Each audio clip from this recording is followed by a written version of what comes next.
मेरी उम्र 35 साल है। मेरा नाम नित्या है और हम रेलवे स्टेशन के पास रहते थे। हम दो बहनें और एक भाई था।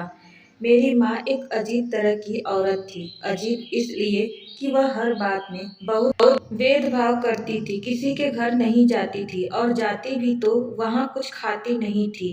हमें भी मना करती कि किसी से कुछ लेकर नहीं खाना, कहीं जाना नहीं। हमारा सारा बचपन ऐसे ही गुजर गया। पर जितना मेरी माँ ने भेदभाव किया उतने ही हम पर मुसीबतें टूट पड़ी थी। मैं 35 साल की होने वाली थी और मेरी माँ ने अब तक मेरी शादी नहीं की थी। मेरी बड़ी बहन उर्मिला एक दिन मोहल्ले किसी लड़के के साथ भाग गई थी। फिर हमने उसको कभी नहीं देखा। उसके भागने की वजह थी कि वह उसे लड़के को पसंद करती थी और उसने हमें बताया था कि वह लड़का उसके लिए इज्जत से रिश्ता भेजना चाहता है। लेकिन माँ ने साफ इनकार कर दिया। कहा कि वह उसकी शादी करना ही नहीं चाहती, चाहे लड़के वाले उसको सोने में तौल कर ही क्यों ना रख ले जाए। मेरी बड़ी बहन ने माँ को बहुत समझाने की कोशिश की। दिन रात वह उनकी मिन्नतें करती थी पर माँ नहीं मानी और एक दिन वह उस लड़के के साथ भाग गई। उसके जाने के बाद मेरी माँ बिस्तर से लग गई। उर्मिला बेचारी का भी क्या कसूर था। औरत को इसी तरह से बनाया गया है कि उसे अपना घर चाहिए होता है, अपना पति, अपने बच्चे, अपना ठिकाना चाहिए होता है। वह अपना घोंसला बनाना चाहती है। मेरी बहन की भी यही गलती थी पर माँ तो साफ मना कर दिया और कोई वजह भी नहीं बताई। बस कहा कि तेरी शादी कभी नहीं करूँगी, मैं किसी की भी शादी नहीं करूँगी। फिर जो उसे बेहतर लगा उर्मिला ने वही किया। कभी मेरी मौसी मेरे लिए रिश्ते लेकर आती तो कभी चाचा मेरे लिए। बहुत अच्छे अच्छे रिश्ते लाते क्योंकि मैं बहुत खूबसूरत थी। मेरी माँ हमेशा बिना सोचे समझे, बिना सवाल किए इनकार कर देती थी कि मुझे अपनी बेटी की शादी नहीं करनी है। मेरे साथ की सभी लड़कियों की शादी हो चुकी थी। दो दो बच्चे भी हो गए और मेरी अभी तक शादी नहीं हुई थी। अब तो मेरी सुंदरता भी कम पड़ने लगी थी। मेरा वजन बढ़ रहा था, बाल गिर रहे थे। अब मैं अपनी उम्र से भी 2 साल बड़ी लगती थी। मैं कब तक अपना ख्याल रखती और कितना रखती। उम्र और वक्त तो अपना असर दिखाता ही है। मुझे मेरी माँ पर गुस्सा आने लगा क्योंकि वह मेरी शादी इसीलिए नहीं करना चाहती थी कि अगर मैं चली जाऊंगी तो उनका ख्याल कौन रखेगा, उनकी सेवा कौन करेगा। क्योंकि मेरा भाई तो पहले ही भगवान के पास जा चुका था और पापा भी एक हादसे में चल बसे थे। वक्त का सितम था कि मेरे पापा और भाई को बहुत दर्दनाक मौत मिली थी। मेरे पापा चलती ट्रेन के नीचे आ गए थे और मेरा भाई ने चलती ट्रेन से कूदकर आत्महत्या कर ली थी। घर में मेरे पापा की पेंशन से चल रहा था। हम दो ही लोग थे। सब परिवार वाले मेरी माँ को यही कहते थे कि बेटी की शादी कर दो, बेटी को दहेज में घर दोगी तो दामाद तुम्हें भी अपने साथ रख लेगा और इस तरह तुम दोनों को सहारा भी मिल जाएगा। आजकल के माहौल में घर में किसी मर्द का होना भी तो जरूरी था। आखिर दो औरतों का अकेला रहना भी ठीक नहीं था। रिश्तेदार कभी भी किसी का भला नहीं करते बल्कि ताने देते और या फिर अच्छे से हो तो अच्छी सलाह देते हैं। और यह सलाह तो अच्छा था। घर हमारा अपना था। अगर किसी ऐसे इंसान से शादी हो जाती जिसके पास घर ना हो तो उसको घर मिल जाता, इस घर को भी किसी मर्द का सहारा मिल जाता और मेरी शादी भी हो जाती, घर भी बस जाता। घर में बच्चे आते तो माँ का भी दिल लगा रहता। लेकिन माँ तो किसी बात पर तैयार ही नहीं थी। बस मेरी माँ को मेरी शादी करने से इनकार ही करती थी। एक दिन मैंने गुस्से में आकर अपनी माँ को बहुत बातें सुना डाली। कहा कि आप अपने फायदे के लिए और अपने खर्च के लिए मुझे अपनी चौखट पर बैठाकर बूढ़ा करना चाहती है। मैं अपनी माँ के सामने हाथ जोड़े खड़ी हो गई। हमें हमेशा की तरह सवाल करने लगी कि आखिर उनके इस बर्ताव की वजह क्या है। आज भी मुझे उनसे जवाब चाहिए था पर नहीं मिला। मैं बहुत तंग आ गई थी, रोने लगी। आखिर मेरी माँ ने अपनी जुबान खोली और मुझे एक कहानी सुनाने लगी। रात के 2 बजे का समय था। गली सुनसान और हर तरफ का खामोशी थी। अब अचानक हमारे घर के दरवाजे से तुम्हारी बुआ गौरी अंदर आई। उसको उसके पति ने तलाक दे दिया था क्योंकि शादी के 4 साल बाद वह माँ ही बन चुकी थी। अगले दिन गंगा को मैंने सुबह सुबह कहीं जाते हुए देखा। वह मुझे देखकर रुकी और कहने लगी कि मेरी माँ के चारपाई तुमने इस ढंग में बाहर डाल रखी है। तुम लोग अच्छा खाना खाते हो और मेरी माँ को बासी खाना देते हो। भाई को भी तुमने अपने पल्लू में बांध लिया है। गंगा ने मेरे साथ कभी कोई उल्टी सीधी बात नहीं की थी। वह न अच्छी थी और न ही बुरी थी, बस अपने काम से काम रखती थी। और मेरी शादी के कुछ महीने बाद ही उसकी शादी हो गई थी। गंगा ने अपनी बात सुनाई और वहां से चली गई। मैंने उसकी बातों पर ध्यान नहीं दिया।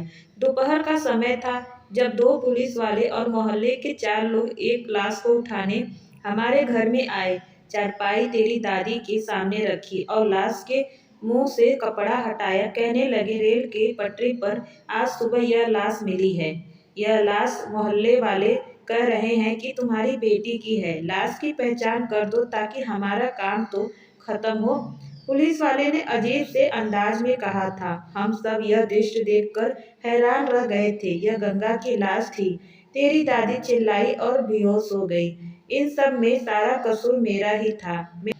मेरे ससुर इस दुनिया में पहले ही नहीं थे। सास बहुत ही जालिम थी। मैंने बहुत जल्द उनके बेटे को उनके खिलाफ और उनकी औकात पर ले आई थी। तेरी बुआ की शादी हो गई। इन 2-3 सालों में मेरी कोई औलाद नहीं हुई थी। मेरी सास मेरे ही रहमो करम पर थी। फिर भी वह मुझे दिन रात बाज होने के ताने देती थी और कहती थी कि तुमने मेरा दिल दुखाया है, इसीलिए अब तुझे औलाद नहीं होगी। उनकी बातें तीर बनकर मेरे दिल में चुभती रहती थी। मैं दिल ही दिल में जलती रहती थी और सोचती थी कि आखिर क्यों मेरी औलाद नहीं हो रही थी। वक्त गुजरने लगा और मैं उनकी बातों का बदला लेने के लिए एक प्लान बना लिया। मैं जब भी गंगा के घर जाती तो मैं उसके घर की शक्कर में एक ऐसी दवा मिला देती जिसकी वजह से वह धीरे धीरे मंदबुद्धि होती जा रही थी।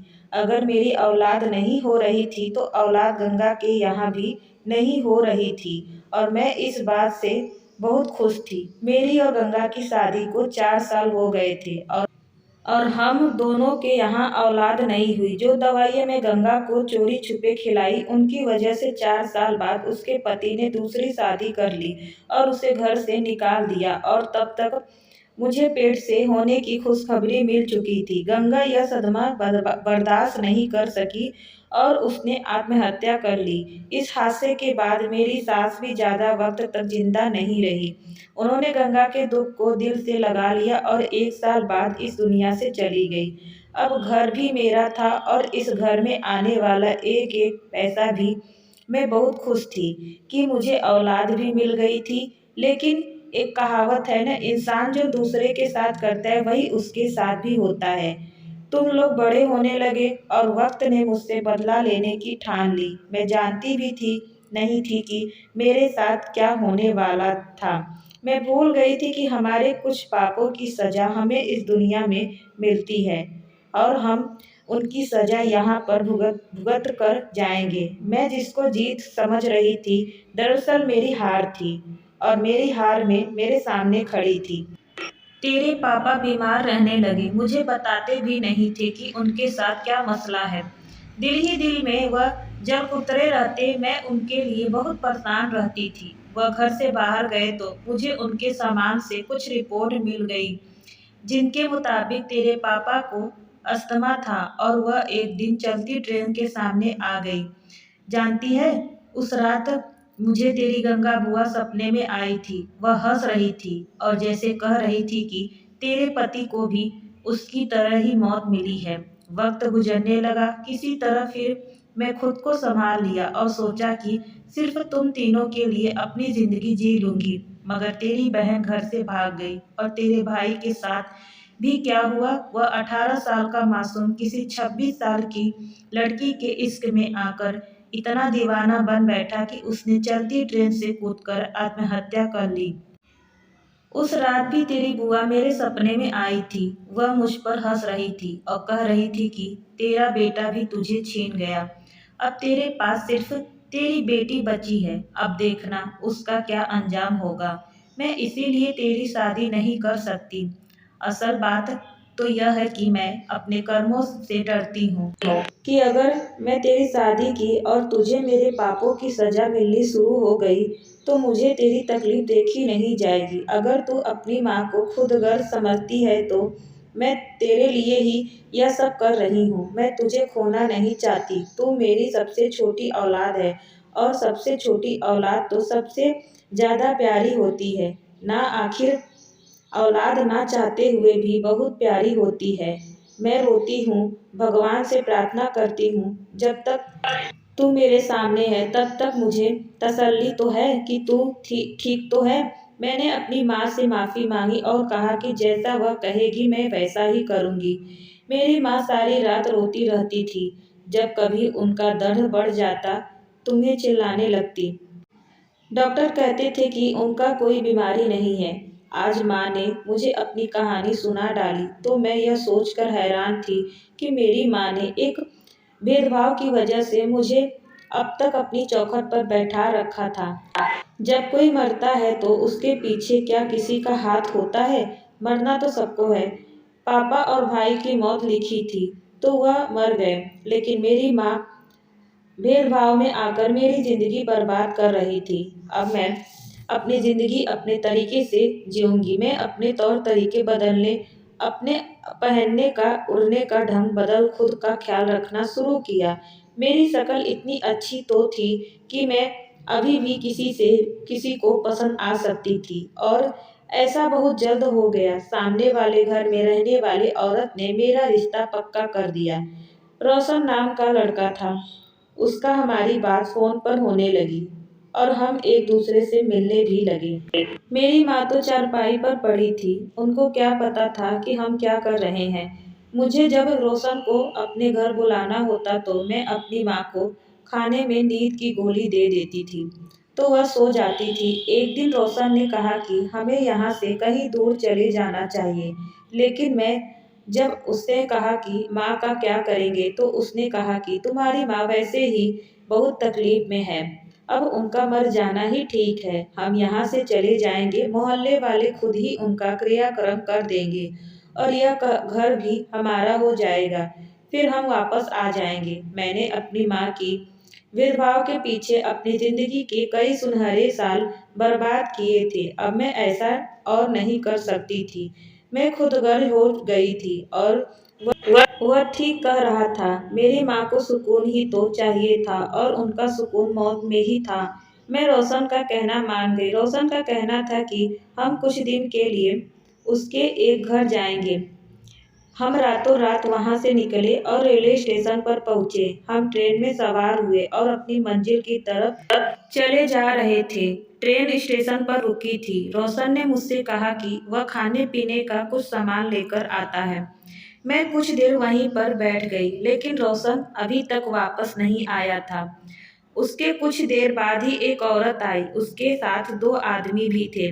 वह मुझे अजीब नजरों से देखने लगी और बोलने लगी, देखने में तो तुम बुरी नहीं लगती, अभी तक ठीक ठाक हो, 10 साल निकाल ही लोगी। मुझे उसकी बात समझ में नहीं आई थी। ट्रेन चलने लगी तो मैं ट्रेन से बाहर की तरफ भागने लगी, लेकिन उस औरत ने मेरा हाथ पकड़ लिया और कहने लगी कि अब वह तुम्हारी मंजिल नहीं, तुम्हारी मंजिल कुछ और है, और मुझे एक इलाके में ले गई। मैं समझ गई कि वह कौन सा इलाका था। रोशन ने मुझे उस औरत के हाथों बेच दिया था। वह मुझे बेचकर वहां से चला गया था। मैं उस औरत के साथ ही रहने लगी और वह मुझे गलत काम करवाने लगी। वह मुझे अपने साथ लिए ट्रेन में सवार होती है, चलते ट्रेन में ही मेरे सौदे करती, फिर मुझे किसी के साथ भेज देती है और फिर वह इंसान मुझे वापस छोड़ जाता है। यही मेरी जिंदगी बनकर रह गई। मेरी माँ को तो मेरी बददुआ लगी थी और मैं तो अपनी माँ की आह भी ले ली। और जिस इंसान के दो दो लोग की आहें लगी हो तो उसके साथ अच्छा कैसे हो सकता है। मेरी माँ ठीक कहती थी कि जब तक मैं उसके साथ थी सुरक्षित थी। मुसीबतें मेरे सर पर मंडरा रही थी, मगर मैं खुद उन्हें दावत दी थी।